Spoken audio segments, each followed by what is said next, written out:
Recently we talked about history and how important it is to find out how things really were. This got me thinking. Those of us who appreciate science also tend to enjoy science fiction, which is weird because every sci-fi ever made is unrealistic and usually fails on many crucial points.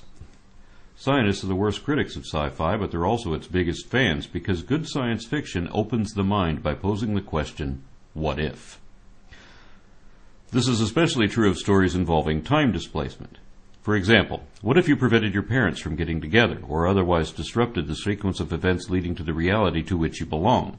Or what if you found out that you grew up in a subsequent reality and therefore couldn't change that no matter what you try, because everything you're doing now you've actually already done when you yourself created this reality in the first place? But the problem with time travel isn't just the plentiful potential paradoxes. There's also the question of how to do it. Ever since 1895, when H.G. Wells embedded the idea into the public psyche, we've wondered how that might be done. Initially, it was just a flight of fancy. But then in 1949, Albert Einstein's colleague Kurt Gödel proposed that time travel might actually be possible. Since then, we've taken this a bit more seriously. For example, Professor Irina Aref'eva and Dr. Igor Volovich suggested that the Large Hadron Collider at CERN could create conditions such that it might be possible to fold space in order to wormhole to some point in past or future. Although it has been suggested in movies that the human body might be unable to withstand time displacement for the same reasons that we can't survive in the vacuum of space.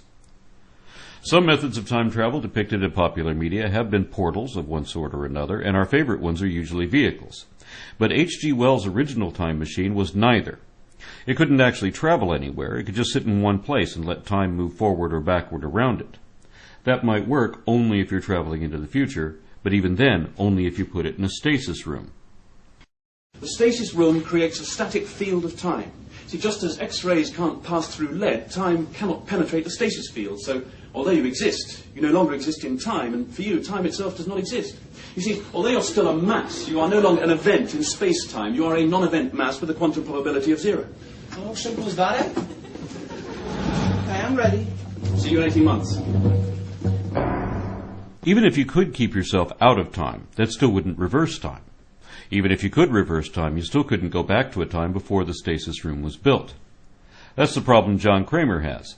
The professor of physics at the University of Washington thinks he may have invented a retrocausal device which can send Morse-coded photon messages backward through time, but not forward. So he can't send messages into the future. He'll have to wait until his future self can send a message back to his present self using the same device. Otherwise, it would be like making a phone call to a random point in open space where there is no telephone receiver. How could that work? And if you didn't have a stasis room, some relative or fixed position in which to hold stasis still, then where would you go? Because the Earth is turning and orbiting a sun that is doing the same thing in a galaxy that is itself spinning through space. So the here and now won't be there then, and it wasn't here before either. With nothing to anchor to, a non-event mass might recombine with space-time somewhere in the bowels of the Earth or in outer space, but it wouldn't be in the same place at that other time. Christopher Reeve illustrated two proposed ways around this. One was to circle the Earth at faster than the speed of light. Scientists consider this impossible, but at least he knows where the world will be when the time comes. The other method was presented in another film, Somewhere in Time, wherein all his character had to do was make believe he was in another decade, and if he believed hard enough, he could will his wish to become reality. Many religionists seem to be under the impression that this method could actually work. A while back, I had my own idea for a different type of time travel than any we've ever seen presented before, one based more on Charles Dickens' Ghost of Christmas Past than on any sci-fi author, because my device doesn't actually take anything back in time, it only sees that time, as if looking at the shadows of things that have been. It's a sort of stasis bubble that can be guided just like playing a flight simulator game. It could pick up light and sound, but it wouldn't have any perceptible presence in whatever time it looks into, so there's no chance of communicating with anyone in the past, and it would be impossible to change history even in the slightest way. But it would act as a sort of webcam, transmitting images back through a secured server system accessible through an internet website. It could fast forward, rewind, zoom in and out, and travel at many different speeds, and because of the pan-dimensional way this device travels, I might call it the TardisCam. TARDIS, that's time and relative dimension in space. With new concepts, you get to make up new terms. For example, I think actual time travelers should be called anachronauts. And rather than say that they go back in time, we could say they retroject. Remember, I'm not proposing any new theory of science. I'm only posing the question, what if? What if you could just log into a website and see for yourself what the past was really like? No one can see the future because it hasn't happened yet, and just knowing the future would have automatically changed it anyway. But you could reflect on the past on that website, either through the associated blogs and archived videos recorded by your predecessors, or you could retroject yourself at a rate of 1 year per second. Now, if I actually had invented this device, I would keep my identity and the nature of that technology utterly secret. Because I'm more interested in history than in threatening national security, I would also build in a failsafe prohibiting this apparatus from viewing anything more recent than the last 60 years. So your screen would go black for the first minute before showing anything.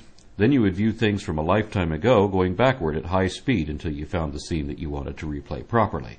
And all that activity would be monitored so that people wouldn't go back to the 40s to watch Marilyn Monroe in the shower.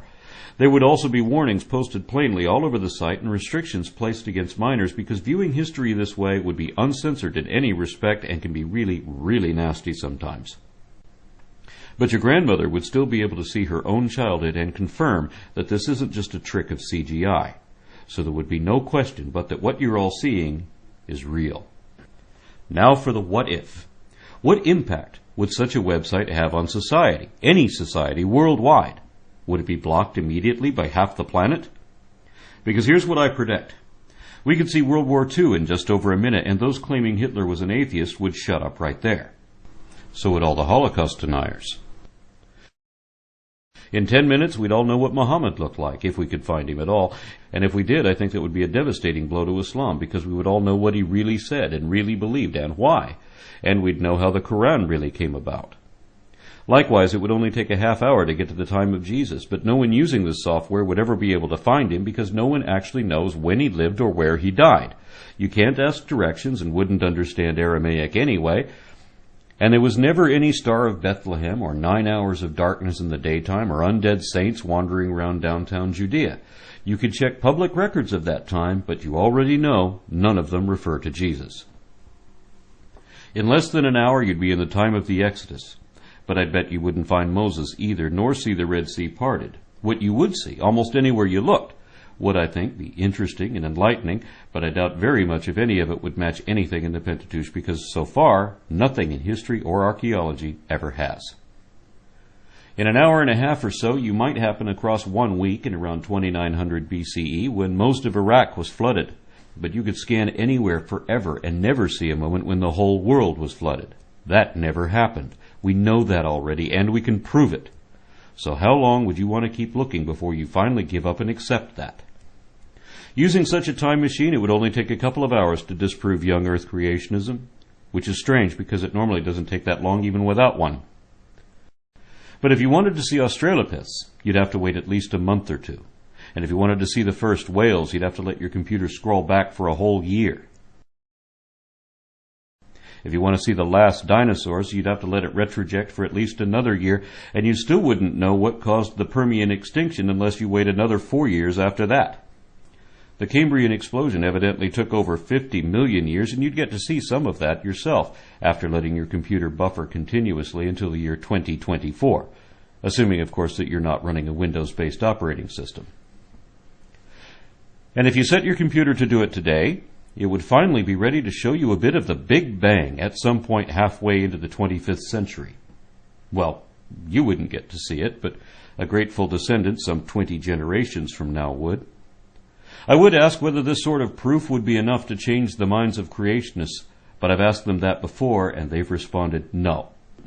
They said their faith requires that they continue to believe, even when they discover proof that they're wrong. So instead, I'll ask anyone interested in pondering these things, what would you do with such a website if you were one of the first to click the URL?